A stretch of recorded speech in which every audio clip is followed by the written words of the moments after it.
To give a slightly broader definition, the way we interpret it is that we use resources like CPU cycles, memory bandwidth as efficiently as possible across all levels of our architecture. So what we'd like to do is talk about why we actually care about this, why it's important, why you should care about it as well. We're going to give you a kind of random selection of some specific things that we've looked at in more detail. We're going to talk about what's next, what we'd like to improve on in the future, give you some tips on what you can do as clients to get the best performance out of Learnosity, and hopefully take some questions at the end if we have some time. So why care about performance? Well, in an educational context, it's all about engagement and distraction. So you want your students to stay on task. You don't want them getting distracted and going away. Poor performance causes real pain. So distraction for users, which is something that can happen when, for example, a page doesn't load fast enough. Battery drain, if we're inappropriately using too much CPU or so on, that can cause the battery to drain fast. We need to work on all hardware, sort of, within reasonable limits. We need to kind of support older devices and so on. And finally, we're guests on your page, so it's kind of just rude for us to use all of your resources that you might actually want to do some kind of an animation or some sort of interesting thing. We've seen some nice examples of things that clients have done embedding our product into kind of a very rich page, so we don't want to take up resources that you could otherwise use to great advantage.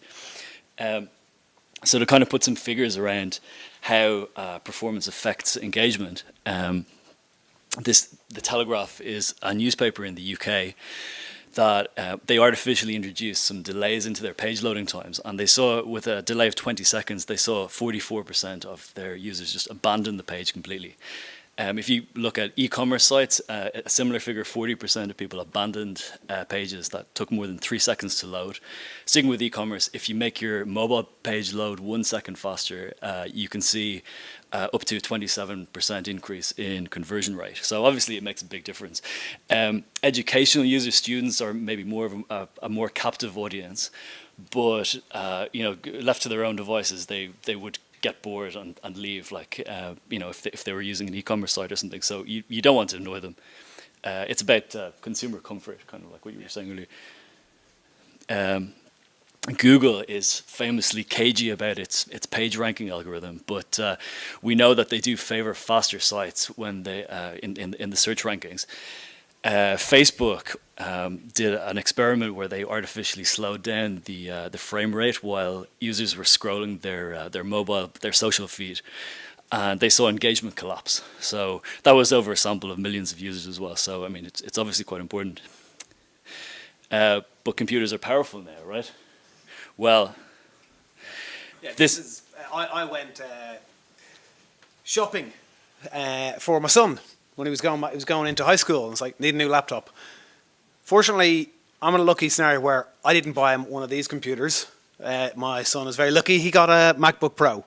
So, but a lot of the conversation with other parents at times, like, what computer are you getting in there? And we're talking about, $238, and that's Australian dollars, so that's about $150 US laptop. So it doesn't have a lot of power, but we still want to work there. We still want to be fast, and it does come back to that point. It's fast enough. It has to be, and anything that we can do to make it faster makes it better. The higher, if it feels natural, it's also, that's a key piece of performance. Is if you notice it, it's not fast enough. If you notice it in any way slow, it's not fast enough. So related to that, there's also battery is limited. Again, in the last conversation, a lot of mobile devices. Every single laptop, you want to be efficient with battery because the CPU power is going up, but the battery power is not going up at the same rate. So luckily there's improvements in efficiency across processors, but also across web browsers, and also across the work that we do and the work that you can do to use it more efficiently.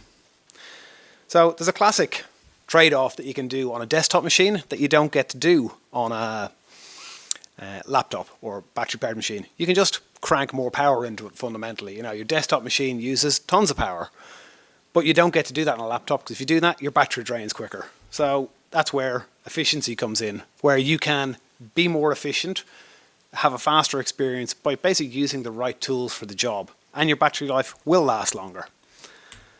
And so back to these, we've seen these already. There are a lot of people using it. There's And from earlier talk, there's 75% of people, certainly in the K-12 industry, using fully mobile devices, or portable at least, as opposed to mobile or tablet.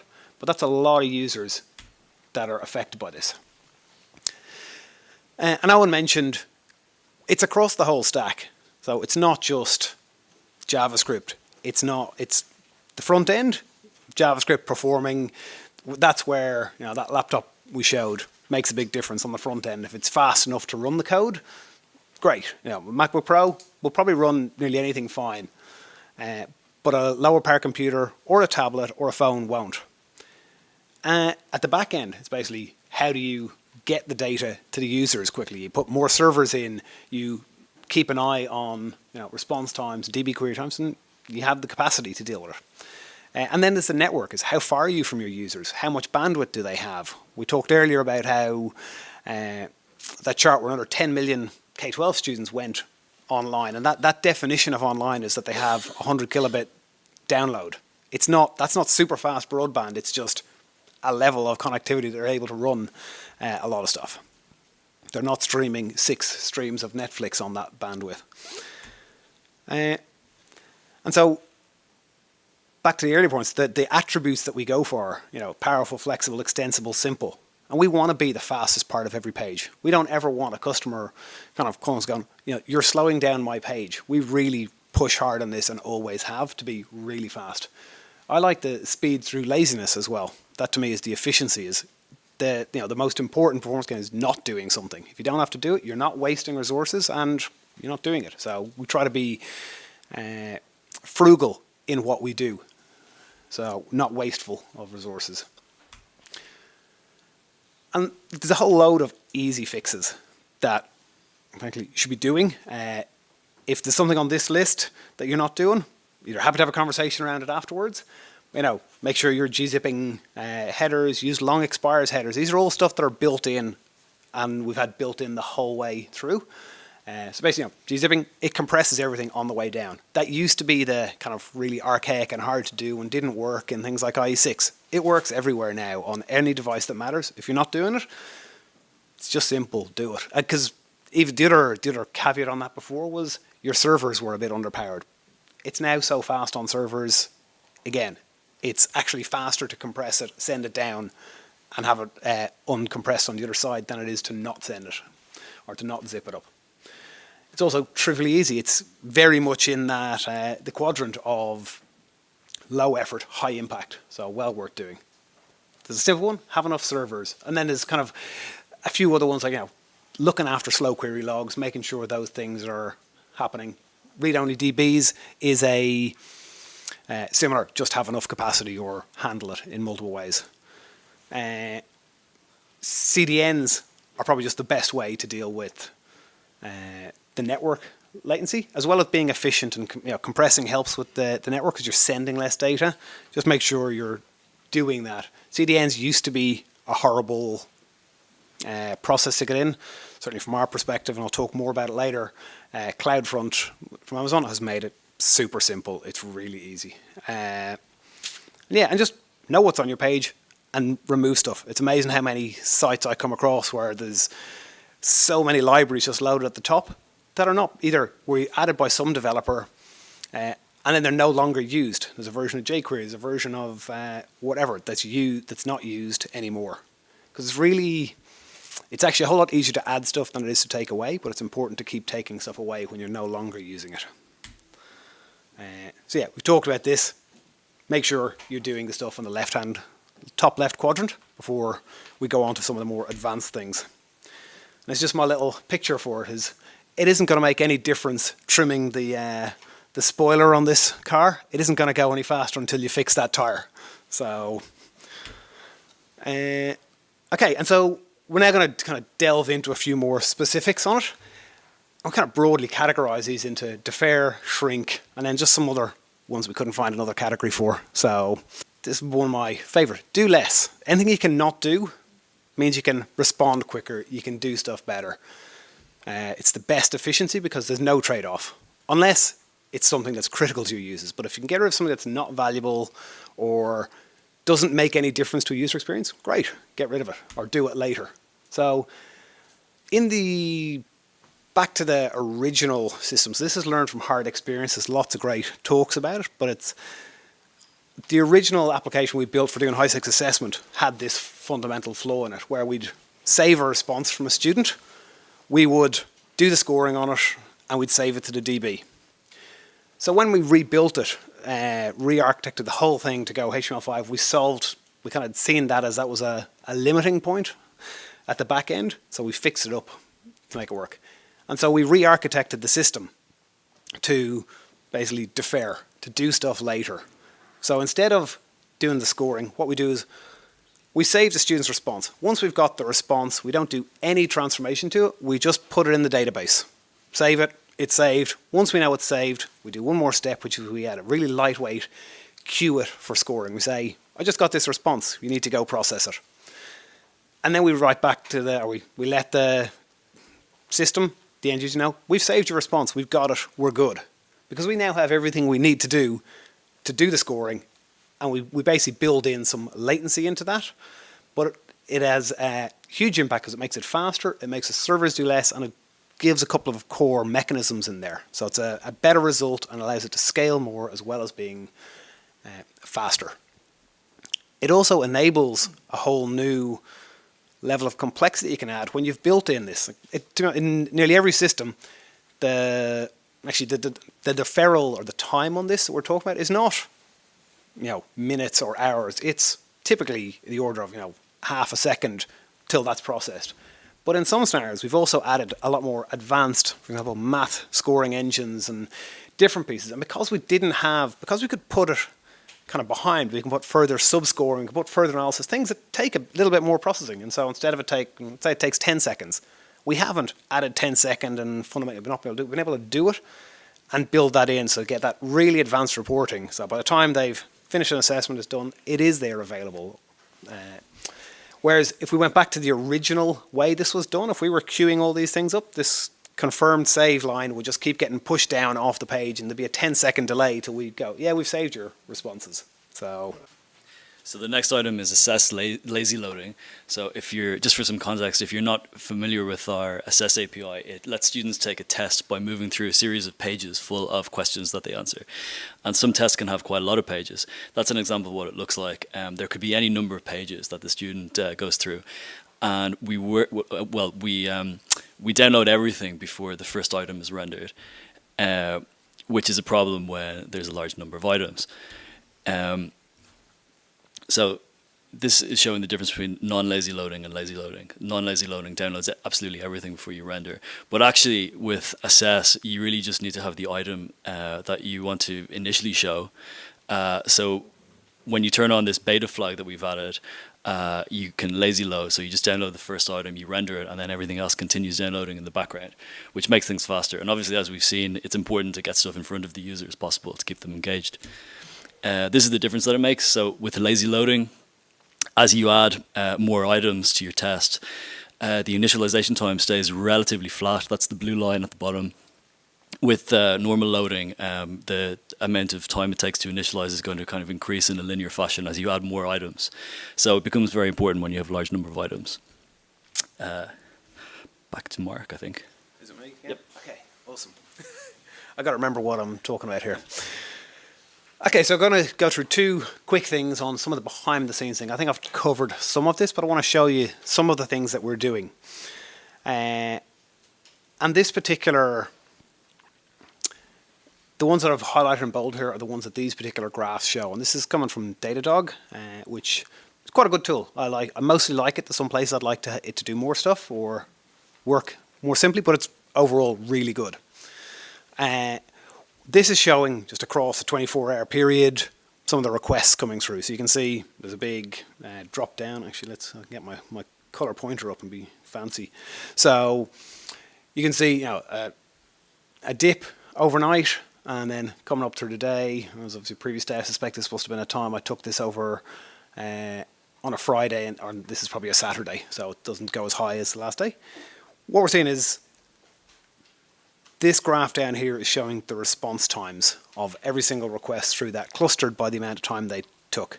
So you can see broadly they're all sitting below this line. There's a few outliers up here at 300 milliseconds, but pretty much everything's down or below this 100 millisecond line.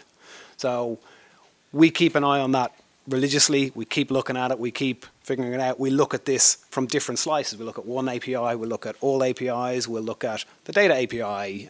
And the data API is actually one of the places where, because we allow so much heavy lifting to go on, that we have to really keep an eye on it. You can do a lot of powerful advanced queries, whereas when we're doing the save response I talked about, we control every step of that, so it's really tight and easy. And this is just showing a view of the breakdowns there. You can see everything's, majority are sitting between here and here, so between 50 milliseconds and 100 milliseconds across all the requests. Actually, and an interesting piece of this is, you look at these outliers. This is a trend we've seen. We kind of kept investigating, and we continue to investigate every slow piece.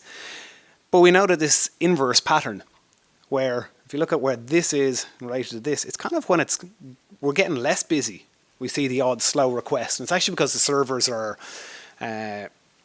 almost starting to idle a little bit, so it just has to almost wake them up. So we see one or two requests that go ever so slightly slower. But that's a problem I'll take any day, because it gets more consistent the more load it's under. So because we make sure that there's plenty of capacity there, that graph would go a totally different way if you start going beyond capacity. And look, and this is just my little rant on the CDN, which is we do a lot of requests. This is, I figure I mentioned earlier, 7.5 terabytes of code being delivered through CDNs with 589 million requests. And that 20 millisecond latency equates to 4.4 days. Can anyone give me an estimate of how much they think that cost to deliver through CDN? Give me a number. Anyone? It's higher than that. But it is, sorry? It is, look, it's phenomenally cheap. $1,300. So that is not, that's the best $1,300 you can spend to get 4.4 days of savings for that. And it's not fundamentally hard to develop, deploy. So just that's why it's my rant. Just use a CDN. It does make a big difference, but again, only if some of the other core pieces are in place as well. So it might not be the very first thing off the to do, but it also, that's actually just the raw cost of it. The other piece to note is it protects the servers behind it. So we actually probably save more than that. I just don't have the calculations on it in terms of servers, which are way more expensive behind the scenes, are now no longer serving up a lot of the content. So it actually saves money as well. Bundle optimization. So if you're familiar with our questions API, we have something, 65 questions?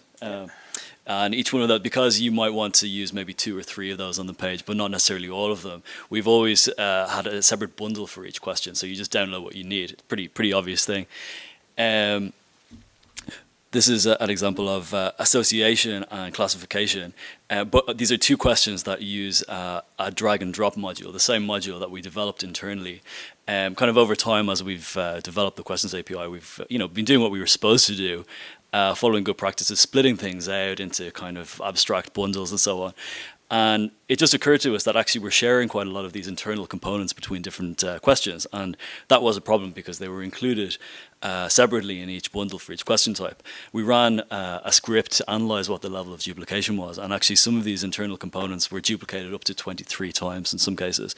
So obviously that's a lot of duplication if you're using all of the question types at the same time. So the obvious solution to that was to create shared bundles. Like drag and drop bundle, for example. So that's now shared between association, classification, and a few other question types that use it. And just by doing that, the total amount of JavaScript that you need to download in order to render all of our questions was shrunk from about 1 megabyte to about 800 kilobytes. So about a 20% reduction, which is very impressive. Font subset. This is a similar idea of shrinking things. So we include this font Symbola with MathQuill, which is a vendor library that we use to render math. It's kind of the engine that powers the math input for formula and chemistry question types. The size of that font was always a bit of a problem. It was 890 kilobytes, which was a little bit painful because that needs to be downloaded before you can kind of render any math symbols. So we took a look inside the font to see what symbols it contains. And if you use, there's a font book repertoire tool. That was the Mac tool that we used to look at the glyphs inside that font. There was 5,081 different glyphs. It was kind of funny when we saw the stuff that we were forcing everybody to download, like Hindu symbols and, Nordic runes and astrological signs and all this kind of stuff. Just typically stuff that you don't really need for math. We could bring in like an alchemy question type or something and use those, but not yet. So we took them all out. We determined that we needed 345 of those symbols. So just by doing that, we achieved this massive reduction in size from 890 kilobytes to 61. And then later on, when we dropped support for some older versions of Internet Explorer, we were able to encode the font as a WAF instead and cut that size in half again. So that's 890K down to 28K. Actually, and just to put a little bit of that in context as well, that 890K was always, by doing some of those simple things we talked about, with long expires headers, and that would be cached for most of our users. So the first time they'd take that penalty, but every other time they wouldn't until we upgraded a version of the API or you rolled up to a later version, in which case that would clear the caches, so it would happen. So it wasn't every single request, but it was. Again, once you've solved it for the majority of those cases, it's absolutely worthwhile solving it further down and continuing to improve it. Absolutely. So memory leaks. So moving on to the curly ones. So I've used this illustration because memory leak is kind of like a zombie. It's zombie data left behind after your app is finished using that data and it does not clean up after itself properly. And this is a particular problem with web apps, things that remain loaded in the browser for a long time. There's some characteristics of web apps that make it more likely to happen. I mean, the DOM, like this bag of global objects that's, making this sort of memory leak possible. Fixing leaks and detecting regressions is very difficult. This is how a memory leak happens. So these three circles represent data objects in memory in your app. And if I decide that the one on the top right is no longer necessary, I really need to cut all of the references to it from other objects, those lines between the circles. So if I do that, I've cut one of the references, but I've forgotten to cut one of the other references, the other reference. And that means that unused object is still taking up memory. It will not be cleaned up by the browser's garbage collection. And if that happens, a number of times over a long period of time, then you're just going to run out of memory eventually. So an example of a place in our product where we thought this kind of thing might have been happening, the formula keypad. This is the widget that you use to enter symbols into a formula or a chemistry question by using those buttons. And this appears and disappears on the page based on whether you're focused into a question or not. So really the page should be in the same state in terms of memory usage before that's opened and after it's closed, unless you've entered symbols in or whatever. So we decided to do a test where we opened and closed a large number of these.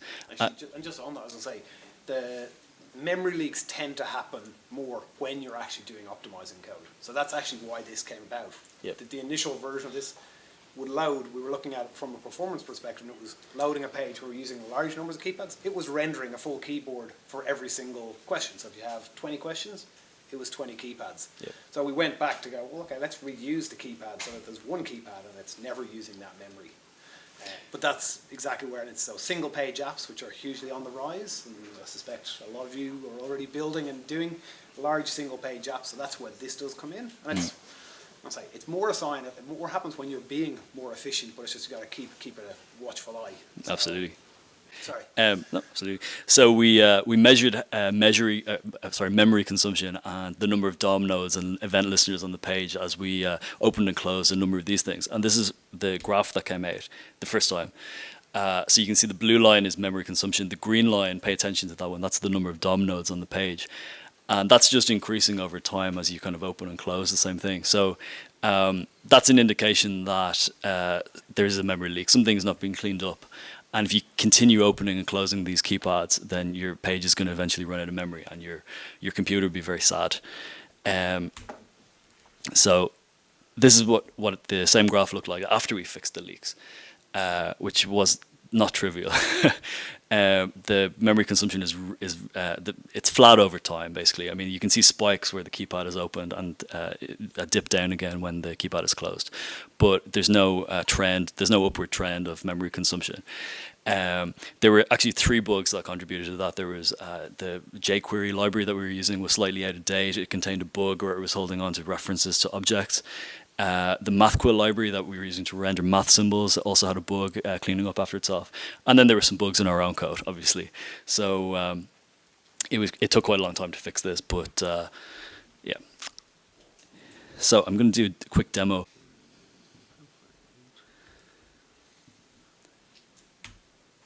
Great. Cool. Yeah, next one, event delegations. This is a fairly simple, generic one that's probably of interest to everybody here. So that is an association question.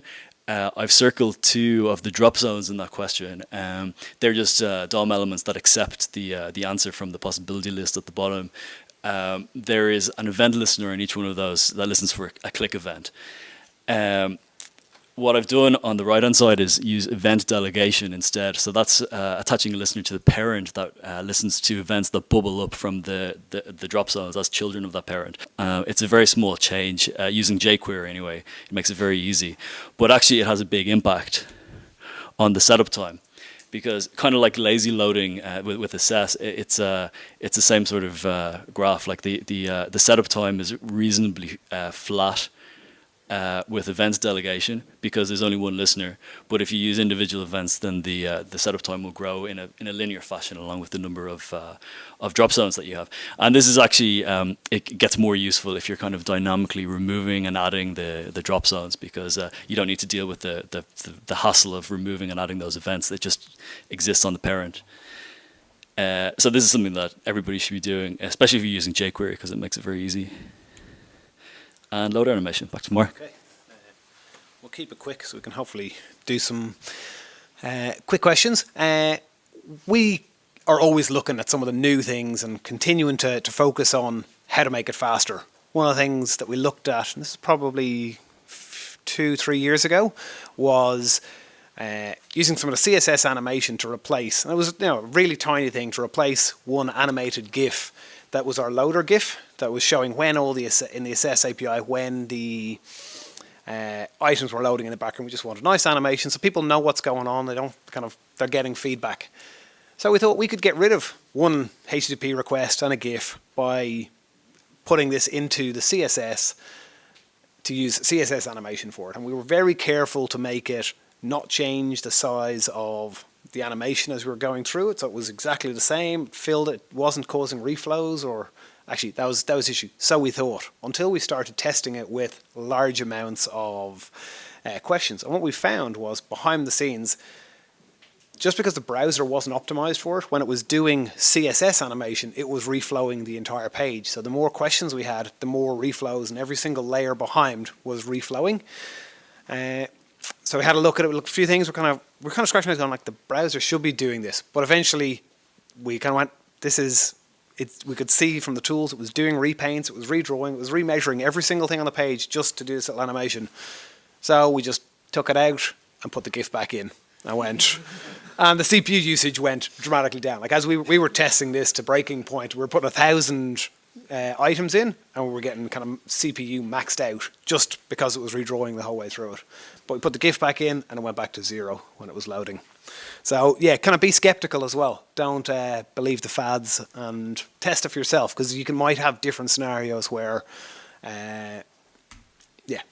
it's different and it might work for some people. Okay. So what do we want to do in the future? Well, React Redux, I won't go into any detail really explaining React. It's just a library to allow us to decompose our views into simple self-contained UI components. And the superpower that has in regard to performance is that it has this virtual DOM diffing kind of algorithm where it computes the difference between the current DOM state and what we would like it to be, and only changes the bits that need to be changed. Well, if you use it correctly, that's what it does. And Redux is kind of like a library for managing state within that application. it kind of forces you to keep state in one object, a simple object, and I'll explain why that's important in a second. So currently, if you look at on the left-hand side, that's how we manage state at the moment, and you can think of state, it's a state, I mean the data required to build a question at any particular stage in its life cycle. It includes the question that might be authored by you guys, the answer from the student, and also kind of UI stuff that doesn't fit into either of those categories, like the undo, redo history of a highlight question or something. At the moment, that's split over the three different levels of the architecture of the question on the front end. So with Redux, we want to keep all of that information in one simple data object, which allows us to do dehydration, rehydration.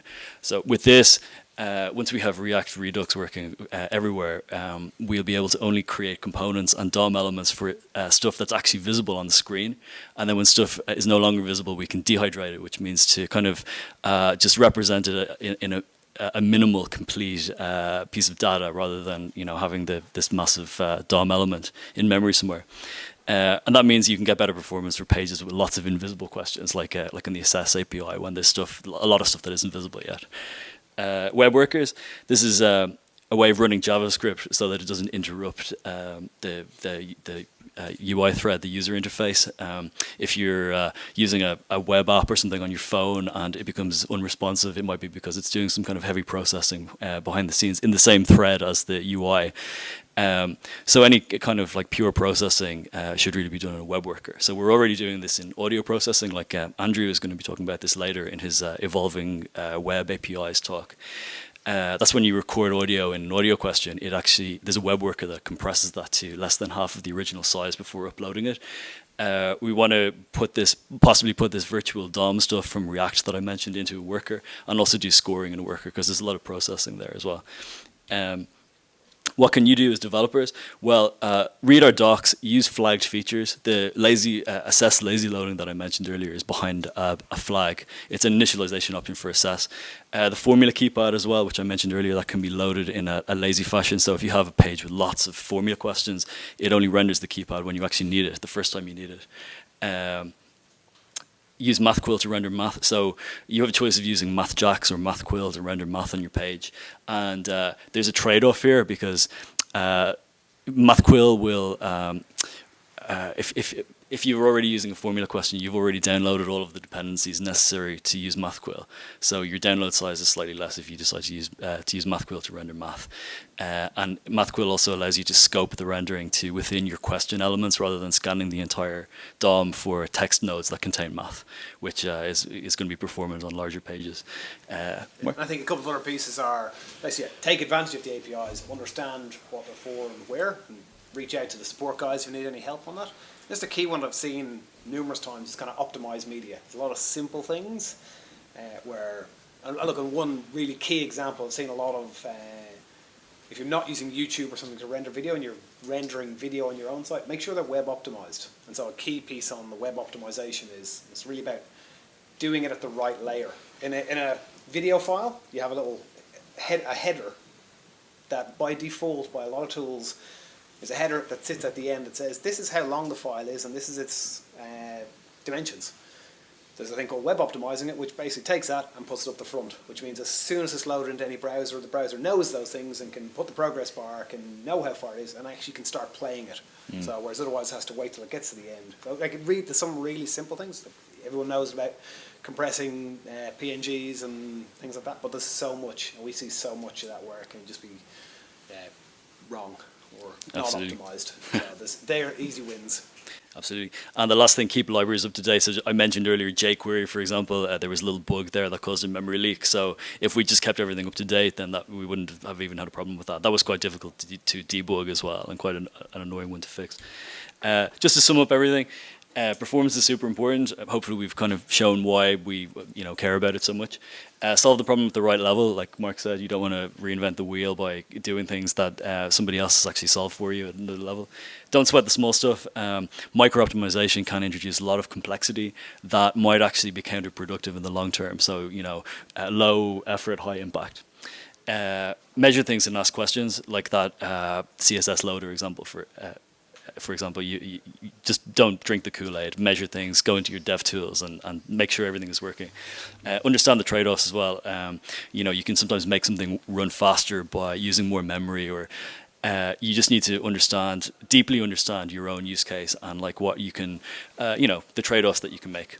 And yeah, we're continuing to make things faster. It's an ongoing priority for us when we develop new stuff and when we maintain old stuff. Keep looking at performance.